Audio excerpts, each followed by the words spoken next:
yang terkasih, selamat berjumpa kembali di channel pelayanan ini. Saya senang sekali berjumpa dengan saudara, dan saya terus berdoa kiranya saudara sekalian terus ada di dalam pemeliharaan dan perlindungan Tuhan, khususnya di masa pandemi COVID-19 ini.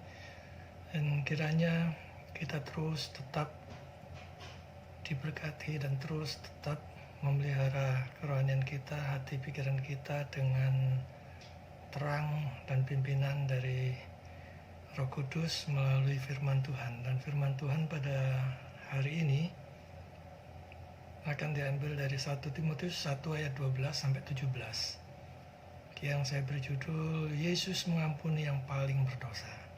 Dan ini sungguh berita yang sukacita sekali, dan khususnya pada saat kita merayakan Natal. Sebenarnya Natal bukan hanya hura-hura, bukan hanya nyanyi-nyanyi pujian, tetapi tanpa mengerti apa arti kelahiran daripada Yesus ke dunia ini, apa tujuannya dan misinya. Dan kita akan mempelajari betapa luar biasanya kasih Allah melalui Yesus yang menebus setiap orang berdosa. Mari kita buka 1 Timotius 1 ayat 12 sampai 17. Firman Tuhan katakan, "Aku bersyukur kepada Dia yang menguatkan aku, yaitu Yesus Kristus, Tuhan kita. Karena Ia menganggap aku setia dan mempercayakan pelayanan ini kepadaku. Aku yang tadinya seorang penghujat dan seorang penganiaya dan seorang ganas, tetapi aku telah dikasihaninya, karena semuanya itu telah kulakukan tanpa pengetahuan, yaitu di luar iman. Maka kasih karunia Tuhan kita itu telah dikaruniakan dengan limpahnya kepadaku dengan iman dan kasih dalam Kristus Yesus." Perkataan ini benar dan patut diterima sepenuhnya. Kristus Yesus datang ke dunia untuk menyelamatkan orang berdosa. Dan di antara mereka, akulah yang paling berdosa. Tetapi justru karena itu aku dikasihani, agar dalam diriku ini sebagai orang yang paling berdosa, Yesus Kristus menunjukkan seluruh kesabarannya. Dengan demikian aku menjadi contoh bagi mereka yang kemudian percaya kepadanya dan mendapat hidup yang kekal.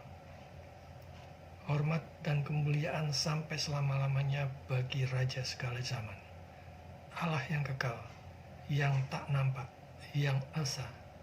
Amin.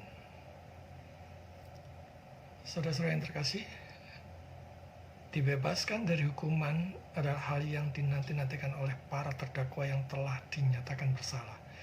Terlepas apapun itu yang membuat mereka dipenjara ataupun menjalani hukuman. Momen-momen itu adalah momen yang paling bahagia, yaitu pada saat dia menerima hari pembebasannya. Kemerdekaan itu mahal harganya bagi mereka. Biasanya langkah yang dilakukan setelah kebebasan mereka adalah syukuran, bertemu dengan keluarga, bertemu dengan orang-orang yang dia kasihi, yang dia cintai, orang-orang terdekat dia. Bersyukur karena mereka telah melewati masa-masa yang sukar itu. Dan tentunya memulai lagi untuk menata kehidupannya, menjalani hidupnya agar lebih baik lagi ke depan. Kita melihat di sini bahwa Rasul Paulus bersyukur kepada Kristus karena ada paling tidak 3 sebab. Ada 3 sebab di bagian berikut firman Tuhan pada hari ini. Paulus bersyukur kepada Kristus karena Kristus itulah yang menguatkan, yang menganggap dirinya setia, yang mempercayakan pelayanan kepadanya. Jadi ada 3 ya, yang menguatkan, yang menganggap dirinya setia, yang mempercayakan pelayanan kepadanya. Bersyukur itu senantiasa seharusnya dilakukan di dalam segala kondisi. Jadi pada saat saudara bersyukur di dalam segala kondisi, itu sangat penting bagi setiap orang percaya. Kondisi bisa saja akan makin memburuk jika kita terus dibutakan oleh berbagai macam kesesakan, oleh berbagai macam problem, kesukaran, dan sebagainya. Karena dia dihimpit begitu beratnya dengan kekecewaan yang dialami. Dan ingat, problem, kesesakan apapun tak akan dapat memisahkan kasih Kristus terhadap setiap orang percaya, apapun yang sedang dia hadapi problem masalahnya. Apapun yang dihadapi, selalu ingat bahwa Tuhan tetap memelihara dan campur tangan untuk mendatangkan kebaikan bagi setiap orang percaya. Dan ini adalah penghiburan yang luar biasa bagi kita yang ada di dalam Kristus. Bersyukur terutama karena karya Kristus di atas kayu salib yang menebus dosa setiap orang percaya. Dan ini adalah kasih-Nya yang terbesar, kasih-Nya yang sungguh luar biasa, yang semestinya kita tidak berhenti untuk terus bersyukur untuk anugerah iman yang diberikannya kepada kita. Dan di sini kita melihat betapa Rasul Paulus ini sungguh-sungguh bersyukur dengan suatu kerendahan hati. Rasul Paulus menyatakan rasa terima kasihnya dengan rendah hati dan paling sungguh-sungguh kepada Kristus atas begitu banyak bantuan pertolongannya dari dalam memanggilnya ke suatu jabatan tinggi di antara rasul-rasul. Dan itu adalah pelayanan yang paling mulia. Dan dia menganggap Yesus, Juru Selamat kita itu adalah pujian dari semua yang dia lakukan. Jadi semua pujian itu diarahkan kepada Kristus. Adakah kita sungguh-sungguh bersyukur karena beroleh anugerah iman di dalam Yesus Kristus? Atau mungkin adakah kita menyadari betapa sebenarnya diri kita ini yang tidak layak beroleh anugerah yang luar biasa, menyadari hal itu dan kemudian berjuang mati-matian untuk hidup memuliakan Tuhan. Sadarkah bahwa itu semua semata-mata karena kasih-Nya, bukan karena kebaikan apapun yang ada pada diri kita. Dan sebagai orang yang mempunyai natur yang berdosa, yang kecenderungannya condong pada hal-hal yang jahat, seharusnya sukacita itu terus meluap-luap di dalam hati kita, jiwa kita, pikiran kita, semangat kita untuk hidup bagi kemuliaan Tuhan. Jadi di sini bersyukur bukan hanya pas diberi berkat.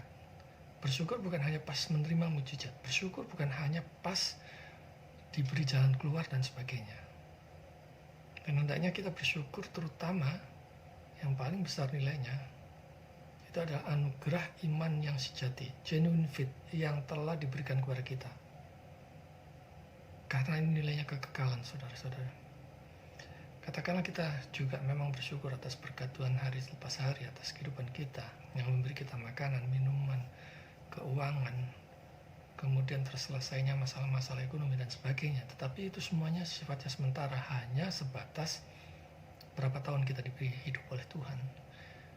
Tetapi iman yang dianugerahkan yang membawa kita pada pembenaran kepada Allah, pembenaran dari Allah, itu nilainya kekekalan. Karena kita akan bersama-sama dengan Yesus kelak di surga selama-lamanya. Jadi bukan lagi 70 tahun, bukan lagi mungkin kalau kita kuat diberi 80 tahun, itu sementara. Tetap seberapa panjang usia kita diberi Tuhan, itu tetap sementara. Tetapi keselamatan di dalam Kristus itu nilainya kekekalan, saudara-saudara. Kita melihat di sini bahwa anugerah Kristus itu membuatnya setia, membuat Rasul Paulus setia. Rasul Paulus setia. Dan ini merupakan bukti nyata bahwa ia berniat menjadikannya setia. Jadi Yesus sendiri yang menjadikannya setia. Kesetiaannya bukanlah penyebab ataupun motif, tetapi buah dan akibat dari anugerah Allah di dalam memanggilnya untuk melayani. Jadi kalau kita runtut, iman itu anugerah. Iman itu karya daripada Roh Kudus. Sepenuhnya karya Roh Kudus. Seseorang yang percaya pada Yesus sebagai Tuhan dan Juru Selamat, ada Roh Kudus di dalamnya. Ada Roh Kudus yang memberikan anugerah iman percaya itu. Ada Roh Kudus berarti ada buah-buah roh. Ada buah-buah roh berarti itu adalah akibat atau buah bahwa seseorang itu sudah diselamatkan. Jadi ia nyatakan di dalam 1 Korintus 7 ayat 25 bahwa ia telah memperoleh belas kasihan dari Tuhan untuk setia. Jadi ia sadar bahwa dia bisa setia itu juga karena belas kasihan. Nah, selayaknya kita juga menyadari hal itu ya. Jadi kalau kita bisa berbuat baik apapun itu, di dalam pelayanan, di dalam beriman kepada Dia, kita bisa setia, itu bukan karena kehebatan kita sama sekali, tetapi karena belas kasihan Tuhan. Dan jika Juru Selamat kita hanya menemukan kesetiaannya tanpa mengadukerahkan anugerah kepadanya, tidak ada alasan ucapan syukur yang penuh kasih itu. Tetapi karena sepenuhnya itu adalah anugerah Allah, maka dia bisa mengucap syukur dan dia menyadari itu. Bahwa kecondongannya hanya pada hal yang jahat sebagai naturnya orang berdosa. Dia diberi kemampuan untuk tetap setia. Karena itu dia mengingat dan mengucap syukur untuk hal ini. Saudara yang terkasih, Tuhan sendirilah yang membuat, yang menjadikan seseorang bisa menjadi setia. Dan kita mesti harus menyadari ini. Bahwa baik kesetiaan, kerajinan, ketekunan, maupun semangat di dalam melayani, giat di dalam melayani, itu adalah pemberian Tuhan. Jadi jangan ada yang menyombongkan diri. Hanya karena Kristus, hanya Yesus Kristus saja yang layak kita tinggikan. Jadi mungkin ada beberapa orang yang seringkali mengatakan, kalau tidak ada aku, pelayanan itu pasti tidak akan berjalan. Kalau bukan aku donaturnya, pelayanan itu pasti tidak berjalan. Saudara yang terkasih, Tuhan itu Maha Kuasa. Dia bisa menggerakkan siapapun untuk mengerjakan pelayanan yang Dia kehendaki. Jadi kalau kita bisa rajin, tekun, setia, berkomitmen, bahkan sampai akhir, itu karena Tuhan sendiri yang mengerjakannya. Itu karena Tuhan sendiri yang memberikan baik kemampuan maupun kemauan. Dan tidak ada bagian kita sama sekali untuk memegahkan diri. Pelayanan apapun itu. Mungkin saat ini saudara sudah tertenar dengan pelayanan saudara.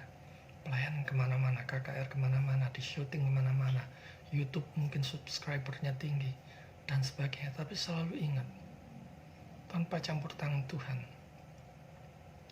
semuanya akan sia-sia. Bahkan kita sendiri akan cenderung mengalami suatu kesombongan.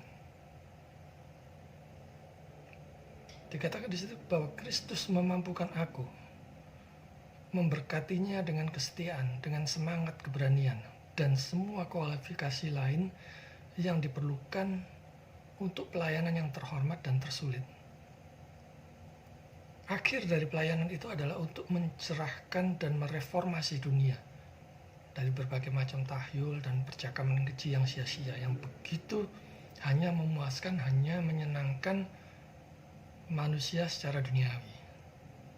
Juga untuk menghapuskan kebiasaan-kebiasaan korup yang telah mengakar begitu dalam dan menanamkan kebenaran yang datang dari atas, yang datang dari firman Tuhan. Jadi sang rasul yang menentang musuh-musuh seperti itu sepenuhnya adalah karena Kristus. Apapun yang dia kerjakan, sehebat apapun yang bisa kita baca di dalam firman Tuhan, di dalam tulisan-tulisan Rasul Paulus, itu semua karena Tuhan. Jadi saudara-saudara, adakah kita bersyukur untuk anugerah besar yang kita terima dari Yesus?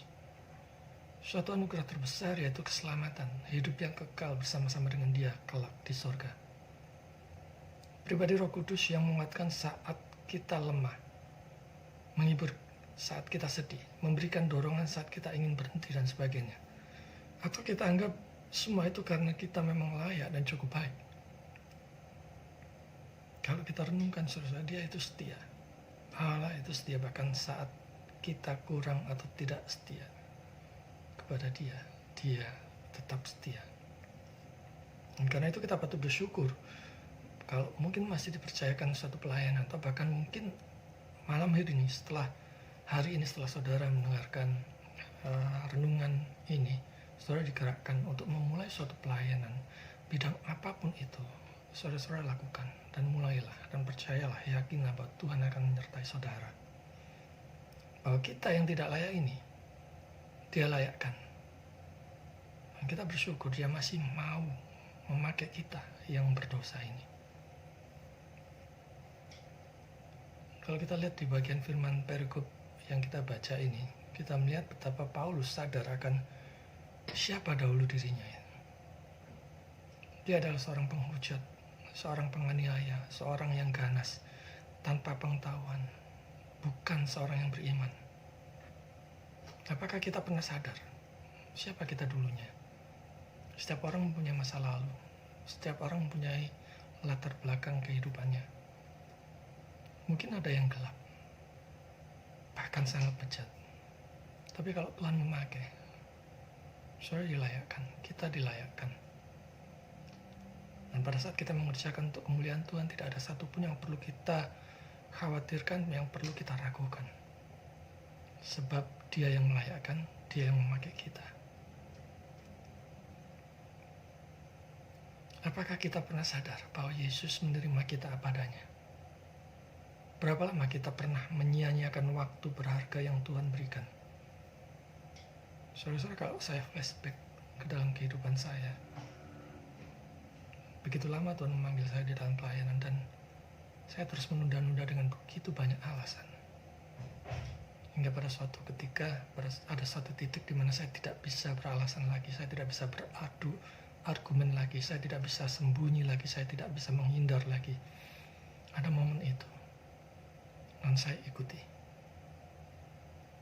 Sebenarnya ada penyesalan, tapi penyesalannya itu bukan karena saya mengerjakan pelayanan itu, tetapi sebenarnya saya panggilan itu sudah dari dulu, sejak lulus kuliah. Mengapa saya harus sekarang?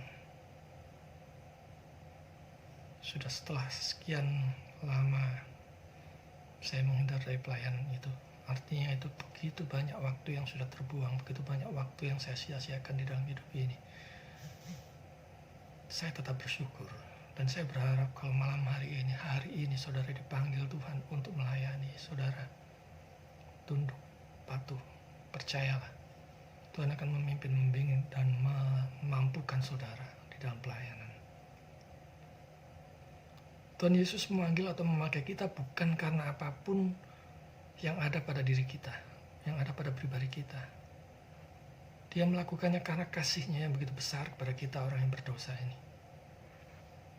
Jadi sekali lagi saudara, kita semua orang berdosa. Kita semua mempunyai masa lalu. Dan di antara masa lalu itu mungkin begitu kelam. Tetapi memang untuk orang yang berdosa lah Yesus datang ke dunia ini. Dan ini yang sering dilupakan orang.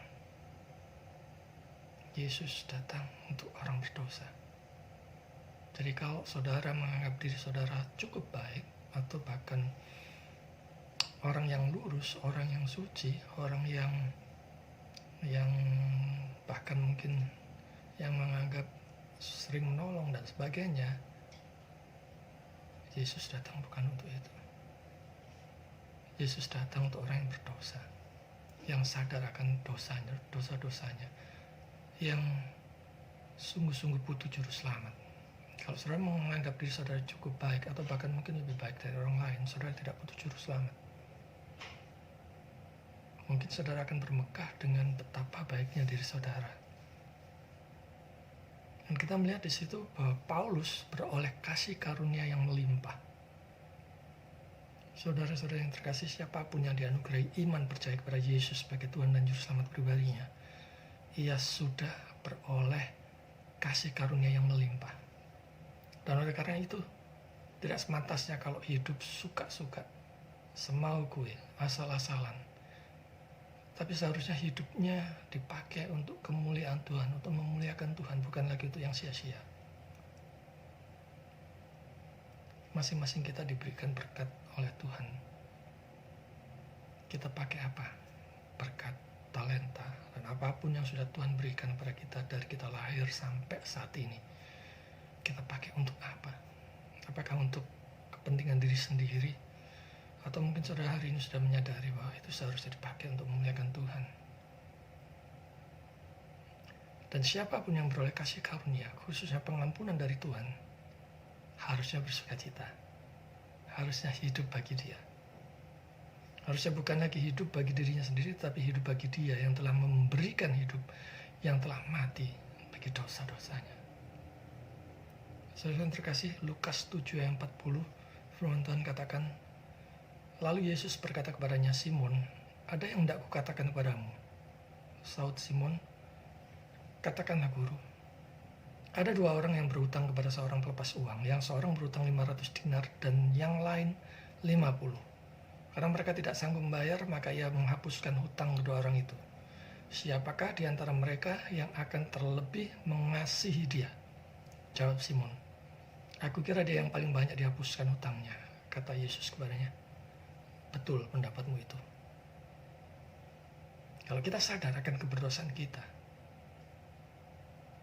tingkah laku kita, masa lalu kita yang begitu kelam, dan sadar akan ketidaklayaan kita, seharusnya kita makin lebih mengasihi Tuhan dengan berbagai macam cara yang Tuhan berikan, yang Tuhan bukakan, yang Tuhan dorong, di mana kita mampu mengerjakannya.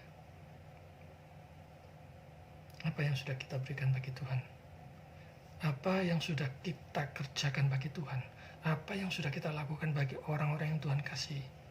Juga kepada orang-orang yang belum mengenal Yesus. Mungkin itu tukang sampah. Mungkin itu penjual koran.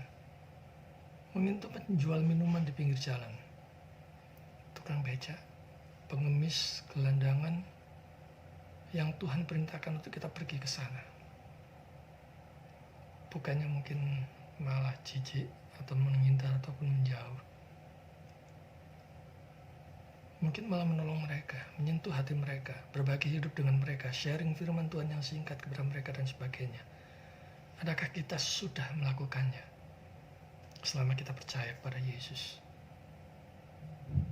Baik itu secara pikiran maupun secara hati.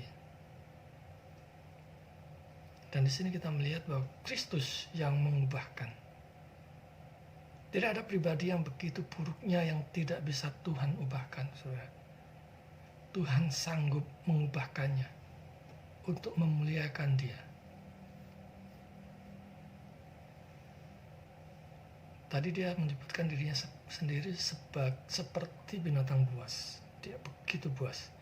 Dan ketika dia yang telah menjadi binatang buas yang ganas dan biadab karena memusuhi orang-orang Kristen mula-mula, diubah menjadi seorang pastor, Kristus memberikan tampilan yang luar biasa akan anugerahnya, yang darinya semua dapat dituntun untuk menghibur keyakinan yang teguh bahwa tidak ada orang berdosa yang betapapun keji dan begitu parahnya pelanggarannya, seandainya gerbang keselamatan ditutup kepadanya. Jadi saudara-saudara, pintu keselamatan selalu terbuka. Tidak peduli betapapun keberadaan saudara saat ini bagaimana. Saudara sendiri merasa jijik ataupun merasa tidak nyaman dengan masa lalu saudara. Yesus datang untuk saudara. Dan Rasul Paulus sadar akan keberdosaannya. Sadar dosa adalah hal yang langka saat ini, saudara. Sadar betapa berdosanya dan hitam legamnya kita di hadapan Allah yang Maha Kudus. Itu sangat jarang sekali orang yang menyadarinya. Kecuali mungkin Tuhan sudah membuatnya demikian, baru dia tersadar. Dan biasanya itu dengan suatu peristiwa yang luar biasa. Dan jangan sampai itu terjadi pada kita. Lebih baik sekarang kita bertobat sebelum Tuhan memberikan cara yang mungkin akan membuat kita sakit, kecewa dan sebagainya. Lebih baik kita sadar dari sekarang akan keberdosaan kita. Bahkan sadar dosa ini banyak yang menyepelekan, sehingga bermain-main api dengan dosa. Mungkin itu perzinahan, mungkin itu berdusta, mungkin itu menebar kebencian, mungkin itu juga sengaja datang terlambat di dalam ibadah dan sebagainya. Dan beberapa orang mungkin menganggapnya sebagai suatu kelemahan. Apakah itu semua menyukakan hati Tuhan? Saudara, Dia Maha tahu. Dia tahu semuanya terang benderang apa yang kita lakukan. Nah, apakah kita sungguh-sungguh takut kepada Dia? Sekarang kita melihat perkataan Rasul Paulus. Dia ungkapkan di situ perkataan yang benar. Perkataan ini benar. Itu adalah perkataan yang benar setelah mempertahankan pelayanannya dari fitnah dan tuduhan sebagai celaan yang tidak adil yang diajukan terhadap yang diajukan oleh musuh-musuhnya. Apakah kita suka memperkatakan dan menyatakan yang benar? Ataukah mungkin menutupinya sebagai setengah kebenaran, half truth? Dan di sini menegaskan bahwa kebenaran itu layak menjadi suatu perhatian dan diterima oleh semua orang. Betapa mencoloknya kebenaran yang telah diilustrasikan Rasul Paulus di dalam kasusnya sendiri. Dan bagaimana kasus itu menunjukkan bahwa itu layak menjadi perhatian semua orang. Arti pengajarannya adalah bahwa Kristus datang untuk menyelamatkan orang berdosa. Dan itu dapat diandalkan sebagai suatu kebenaran. 2 Timotius 2 ayat 11, Titus 3 ayat 8. Dan layak memperoleh penerimaan semua orang. Jadi layak untuk dipeluk atau dipercaya oleh semua orang. Ketentuan keselamatan telah dibuat di dalam Injil sedemikian rupa sehingga membuatnya layak untuk diterima secara universal. Dan itu memberikan suatu pengampunan dosa yang lengkap dan pemulihan jiwa kepada Allah. Dan ini dilakukan dengan cara yang terhormat bagi Allah. Mempertahankan hukum dan keadilannya. Dan pada saat yang sama itu dengan cara yang terhormat diberlakukan kepada manusia. Jadi ia dibangkitkan dari degradasinya dan dipulihkan untuk kepentingan penciptanya. Jika manusia sendiri yang menyarankan cara keselamatan, dia tidak bisa memikirkan satupun yang lebih terhormat bagi Allah dan bagi dirinya sendiri. Tidak ada yang mau berbuat banyak untuk mempertahankan hukum dan mengangkatnya dari semua yang sekarang menurunkannya. Kehormatan apa yang lebih tinggi yang dapat dianugerahkan kepada manusia selain agar supaya keselamatannya dicari sebagai objek dari hasrat yang kuat dan sungguh-sungguh oleh seseorang yang begitu agung dan mulia seperti anak Allah. Dan itu layak untuk semua penerimaan dari sifat keselamatan itu sendiri. Sorga dipersembahkan dengan semua kemuliaan abadi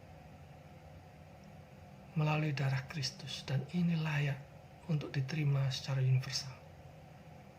Orang akan menerima mahkota, rumah mewah, atau tanah yang kaya, hadiah perhiasan dan emas, tetapi betapa sepelenya ini dibandingkan dengan sorga, saudara.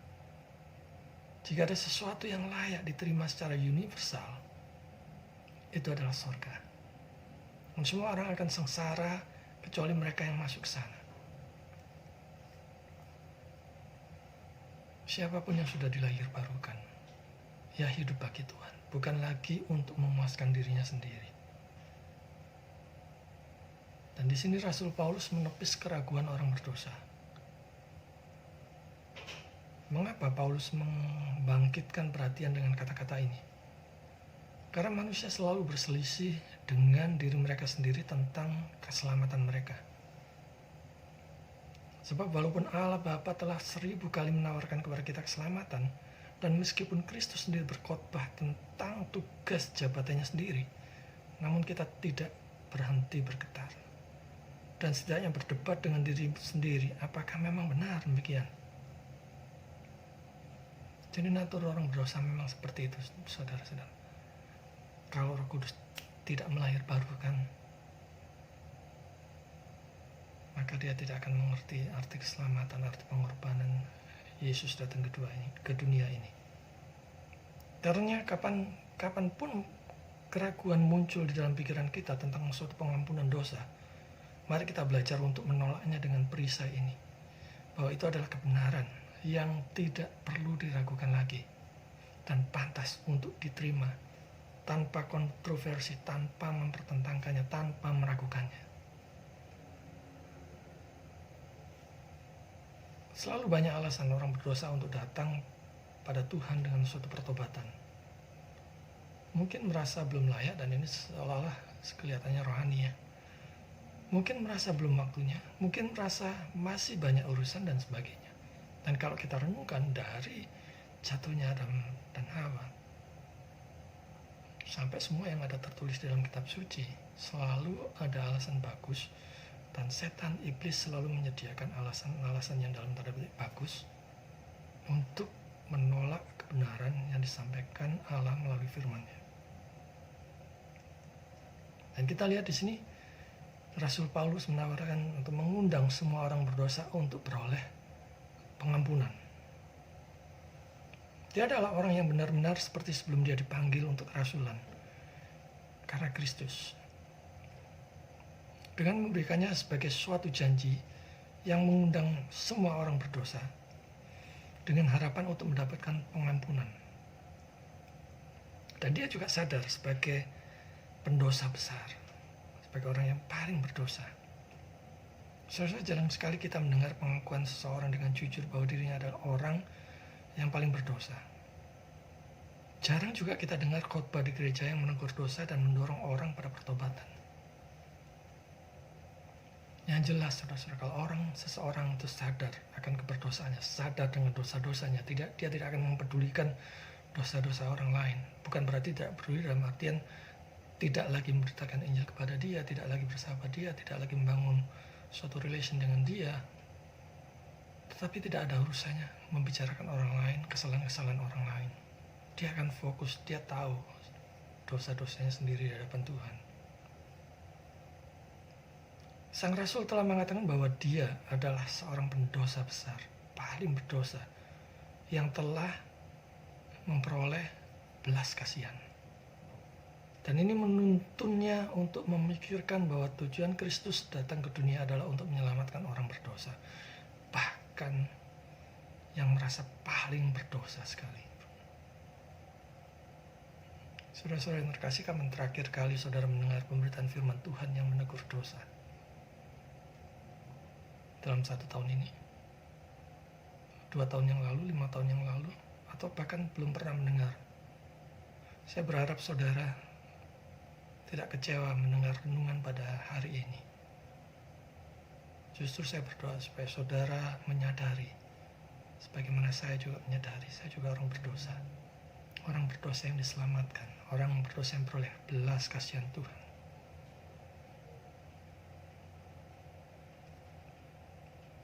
Jadi suatu pemberitaan yang menegur dosa itu sungguh-sungguh berarti, sungguh-sungguh bermanfaat bagi orang yang memang membutuhkan juru selamat. Jadi khotbah ataupun pemberitaan firman Tuhan itu membangunkan saudara dari tidur yang lelap bersama dengan dosa-dosa yang menjadi kelemahan saudara selama ini. Dan pernahkah saudara memikirkan apa tujuan Yesus ke dalam dunia? Ataukah saudara cuek? Atau yang penting sudah diselamatkan? Atau mungkin pernah memikirkannya, tapi untuk kepentingan duniawi diri sendiri, seperti untuk memberi berkat, memberi kekayaan, memberi kesehatan, menjadikan diri saudara sebagai orang yang terpandang dan sebagainya. Saudara-saudara, itu semua benar, tetapi bukanlah yang utama, karena yang utama adalah Kristus datang ke dunia untuk orang berdosa, dan ini adalah yang utama. Ini yang bernilai kekal. Kalau pemahaman utama ini sudah kita miliki, maka yang sekunder itu boleh kita miliki asal untuk memuliakan Tuhan. Jadi sekali lagi saudara-saudara, semua orang berdosa membutuhkan juru selamat. Semua orang berdosa dan membutuhkan seorang juru selamat tanpa terkecuali. Karena itu semuanya harus menyambut pengajaran yang menunjukkan kepada mereka bagaimana mereka bisa diselamatkan. Sekali lagi, semua orang tanpa terkecuali membutuhkan juru selamat. Tanpa juru selamat, pasti tidak selamat. Tanpa juru selamat, satu dosa sudah cukup mengantar saudara ke neraka. Sebab Allah itu maha adil. Namun dia juga maha kasih. Keadilannya tidak mungkin menabrak kasihnya. Dan untuk itulah, di dalam Kristus yang mati disalibkan, kasih dan keadilannya bertemu. Dan siapapun yang percaya sebagai Tuhan dan Juru Selamat pribadinya, seluruh dosanya diampuni. Dosa-dosanya yang dulu, yang sekarang, dan yang akan datang, bahkan yang belum dia ketahui dosa, apalagi jatuh dalam dosa lagi, semuanya diampuni. Dan begitu seorang percaya, detik itu juga ia selamat. Lukas 23 ayat 43, Yesus katakan terhadap penjahat yang ada di sebelahnya. Kata Yesus kepadanya, "Aku berkata kepadamu, sesungguhnya hari ini juga engkau akan bersama-sama dengan aku di dalam Firdaus." Jadi bukan semoga, bukan mudah-mudahan, tetapi pasti bersama dengan Yesus di surga. Inilah jaminan keselamatan yang pasti di dalam Kristus. Dan Kristus mati untuk semua orang. Jika dia mati hanya untuk sebagian dari perlombaan dan hanya bisa menyelamatkan sebagian, tidak dapat dikatakan dengan sopan bahwa pengajarannya itu layak untuk diterima oleh semua orang. Jika obat hanya disediakan untuk sebagian pasien di rumah sakit, tidak dapat dikatakan bahwa pengumuman tentang fakta semacam itu tidak layak mendapat perhatian semua orang. Ini akan sangat layak menjadi perhatian orang-orang yang memang dirancang demikian. Jika disediakan untuk masing-masing, maka masing-masing akan memiliki minat tertinggi di dalamnya. Jadi jika keselamatan telah disediakan untuk aku, itu adalah masalah yang menuntut perhatianku yang paling dalam. Dan hal yang sama berlaku untuk setiap manusia. Jika tidak disediakan untuk aku tidak ada hubungannya dengan itu. Dan itu semua, itu sama sekali bukan urusanku. Saudara yang terkasih, Kristus Yesus datang ke dunia untuk menyelamatkan orang berdosa. Ini adalah ajaran Injil yang agung dan unik. Dia datang ke dunia. Dia memiliki objek untuk datang. Dia memiliki niat, rancangan, keinginan untuk datang ke dunia. Dia datang untuk menyelamatkan, bukan untuk menghancurkan. Untuk mengungkapkan belas kasihan, untuk menyelamatkan orang berdosa, yang miskin, yang terhilang, yang berkeliaran. Dia datang untuk memulihkan mereka, untuk membangkitkan mereka dari kemerosotan mereka, dan untuk membawa mereka ke surga. Jadi sekali lagi ini adalah tugas Kristus untuk menyelamatkan. Pikiran kita selalu terdorong untuk melihat kelayakan kita, dan setelah ketidaklayaan itu terlihat, iman kita, kepercayaan kita semakin tenggelam. Semakin seseorang ditindas oleh dosa-dosanya, biarlah dia semakin berani mempertaruhkan dirinya kepada Kristus. Dengan mengandalkan harapan ini, bahwa dia datang untuk membawa keselamatan bukan kepada orang benar, tetapi kepada orang berdosa. Jadi perhatikan bahwa Paulus menarik argumen ini dari tugas jabatan umum Kristus yang adalah menyelamatkan orang berdosa. Kalau saudara merasa bukan orang berdosa, saudara tidak termasuk di dalamnya untuk ditebus dan diselamatkan. Saudara bisa dengan keyakinan saudara sendiri untuk bisa menanggung semua dosa-dosa saudara sendiri dari lahir sampai mati. Dan renungkan apakah dengan kondisi seperti itu saudara layak bersama dengan dia di sorga. Ayat 15 kita melihat di situ, akulah yang paling berdosa. Di antara mereka aku adalah kepala. Aku adalah yang pertama. Kata ini digunakan untuk menunjukkan keutamaan, dan itu berarti bahwa ia menduduki peringkat pertama di antara orang-orang berdosa. Tidak ada yang melampaui dia. Masa lalunya yang membantai orang-orang Kristen dan sebagainya, disadari betapa besarnya dosanya.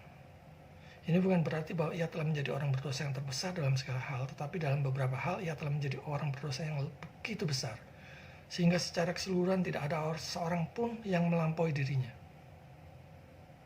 Dan khususnya adalah bagian yang telah diambilnya di dalam membunuh orang-orang kudus. Jadi sehubungan dengan itu, tidak diragukan lagi, dia merasa bahwa secara alami, dia memiliki hati yang sangat rentan terhadap dosa.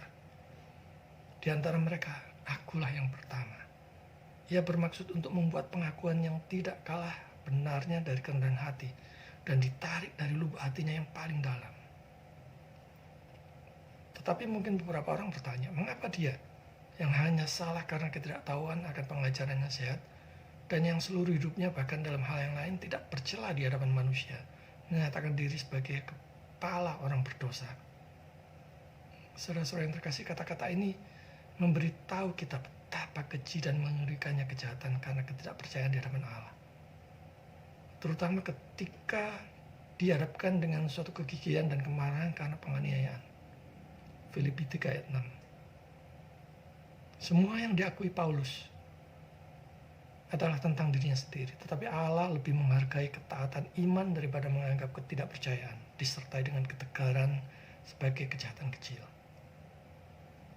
Dia menentang Injil, dan karena kerasnya ketidakpercayaannya, dianggap salah satu pendosa yang paling kejam. Dan semua menunjukkan kemunafikan orang-orang munafik, sementara mereka dengan keras kepala menentang Kristus. Ketaatan apapun di luar pengetahuan akan Kristus Yesus yang menebus dan menyelamatkan adalah dosa yang kejam. Dan dia selalu siap dimanapun berada untuk mengakui sepenuhnya bahwa dia adalah orang berdosa. Sedemikian yakinnya dia akan kebenaran ini sehingga dia selalu merasakan kesan bahwa dia sangat tidak layak. Dan karenanya dia tidak mengatakan semata-mata bahwa dia telah menjadi orang berdosa yang memiliki karakter yang paling buruk, tetapi dia berbicara tentang itu sebagai sesuatu yang selalu berkaitan dengan dia.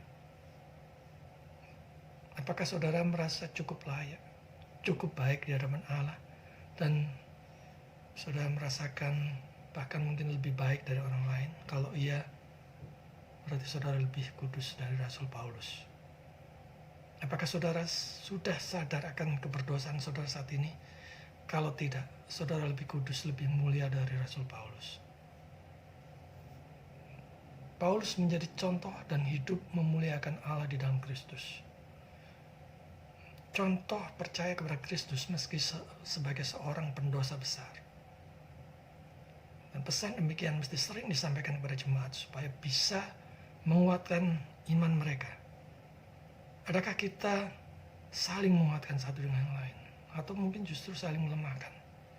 Mungkin dengan saling mengejek satu dengan yang lain, saling menebar kebencian, fitnah, saling mempengaruhi jemaat yang satu dengan yang lainnya dengan cara yang sangat-sangat buruk dan sebagainya. Saudara-saudara yang terkasih, adakah kita bersyukur menyadari kasih Allah yang begitu besar dan menyadari betapa berdosanya kita yang sudah ditebus ini? Dan sudahkah kita hidup memuliakan Allah di dalam Kristus? Seorang Kristen sejati akan selalu siap untuk mengakui bahwa kehidupan masa lalunya telah jahat. Dan ini akan menjadi keyakinan jiwa yang taat dan mantap, dan pengakuan bahwa kita adalah orang berdosa yang tidak konsisten dengan bukti kesalehan dan dengan pencapaian yang tinggi di dalamnya. Orang Kristen yang paling terkemuka memiliki perasaan terdalam tentang kebobrokan hatinya sendiri dan kejahatan kehidupan masa lalunya. Jadi dia akan menyadari tentang kejahatan total. Tidak ada satupun dari aspek hidup setiap manusia yang tidak terkorupsi, tidak tercemari, tidak terkena polusi dosa. Apapun itu, pikiran, perbuatan, hati, sikap, motivasi, apapun. Karena natur kita sebagai orang berdosa semuanya itu sudah tercemar oleh polusi dosa. Banyak yang merasa aku adalah orang yang paling berdosa. Masa laluku begitu gelap, tetapi mereka tidak mau datang kepada Yesus. Mereka tidak mau bertobat. Mereka masih terbelenggu oleh dosa-dosa masa lalu itu. Saudara-saudara yang terkasih, kalau Tuhan Yesus mengampuni Paulus yang menganggap dirinya sebagai orang yang paling berdosa, Dia pun mengampuni kita, semua orang yang berdosa ini. Tidak peduli betapa besar dan beratnya dosa yang sudah kita lakukan. Kasih Tuhan, pengampunannya mengatasi semua itu. Dan betapapun gelap dan hitamnya kita saat ini, datanglah kepada Yesus. Terimalah Dia sebagai satu-satunya Tuhan dan Juru Selamat, dan mulailah hidup memuliakan Dia. Kalau pengampunan penebusan Yesus untuk mereka yang merasa paling berdosa, ampunan dan penebusan itu juga berlaku bagi kita semua yang juga adalah orang-orang berdosa. Mulailah hidup dalam ketaatan, berjuang mengatasi dosa-dosa, khususnya yang menjadi kelemahan kita. Mulailah melayani Dia, mulailah mengerjakan amanat agung, pergi memberitakan Injil dan memuridkan yang berbuah manis, yang berlipat ganda bagi kemuliaan Tuhan. Dan maukah saudara mulai hari ini berkomitmen untuk hidup memuliakan Tuhan di dalam anugerah dan pemeliharanya.